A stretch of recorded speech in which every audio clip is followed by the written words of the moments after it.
যতদূর চোখ যায় শুধু হলুদ আর হলুদ। একসময় যেখানে খালি জমি পড়ে থাকতো সেখানে এখন সরিষা ফুলের রাজ্য।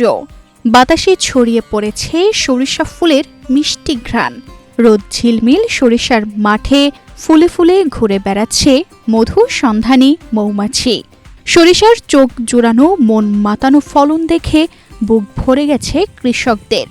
আমরা বাপদাদারা এই ফসলাদি করছে, এরূপ শস্য ফসল আমরা আর করি নাই। এখন তো আপনারা সহযোগিতা যদি পাই ইনশাল্লাহ, সামনে এখন যা পাইছি এই তো বীজ দিচ্ছেন, সার দিচ্ছেন, করছি, আবার সামনে আমরা আরো বেশি করে ফলন। ভবিষ্যৎ হোক নিরাপদ, বিনিয়োগ হোক বিশ্বস্ত, আর আমার পছন্দ সল্ট বে। ওয়েলকাম টু সল্ট বে। আমরা আগে দেখতাম প্রায় 10-15 বছর আগে আমাদের বাপ চাচারা সরিষা করার পরে ধান করতে, এটা আস্তে আস্তে উঠে যায়। সরিষার ভালো ফলনের আশায় আগাছা পরিষ্কার, রোগবালাই দমনে মাঠে ব্যস্ত সময় পার করছেন কৃষকেরা, নিচ্ছেন প্রয়োজনীয় ব্যবস্থা। কুমিল্লার দেবিদ্বার উপজেলার ফাতেহাবাদ গ্রামের মাঠ যেন প্রকৃতির এক অপরূপ ক্যানভাস।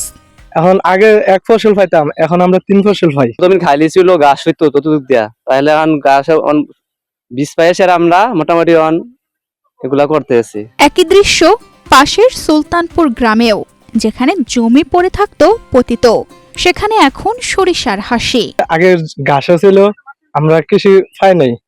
এখন আজকে 5 বছর ধরে আমরা করছি, ফসল একটু ভালো হয়, হাফা একটু আমরা সহযোগিতা করছে, এ কারণে আমরা মাঠের চাষ করতে পারি। আলহামদুলিল্লাহ মোটামুটি ভালো একটা ফলন আমরা আশাবাদী। দেবিদ্বার পৌর এলাকার বড় আলমপুরে যেন সরিষার ফুলের উৎসব। স্থানীয়রা একে ডাকছেন দেবিদ্বারের সিরাজগঞ্জ। আগে মাত্র 2 হেক্টর জমিতে সরিষা আবাদ করতে কষ্ট হতো, এবার তা বেড়ে 20 হেক্টরে দাঁড়িয়েছে বলে জানায় উপসহকারী কৃষি কর্মকর্তা। 2 হেক্টর সরিষা হইতে খুব কষ্ট হতো, কৃষকরা আবাদ করতে চাইতো না।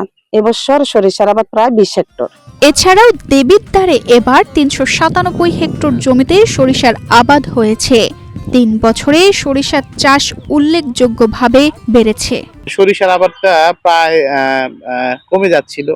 গত 3 বছর যাবত আমরা পরিকল্পিতভাবে বিভিন্ন জমিতে বিভিন্ন শস্য বিন্যাসে সরিষা অন্তর্ভুক্ত করা, বিনা চাষে সরিষা ইত্যাদি কার্যক্রম গ্রহণের মাধ্যমে প্রত্যেক ব্লক প্রতি আমরা উপসহকারী কৃষি অফিসারদের একটা লক্ষ্যমাত্রা দিই, এবং সেই ধাপে ধাপে আমরা এখন বর্তমানে 395 হেক্টর জমিতে সরিষা আবাদ হয়েছে। একসময় যে জমি ছিল অবহেলায়, আজ সেখানেই সম্ভাবনার হলুদ হাসি। দেবিদ্বারে সরিষা চাষ ফিরেছে কৃষকের স্বপ্ন। তানজিদা রহমান, ইনায়া, বাংলাদেশ প্রতিদিন।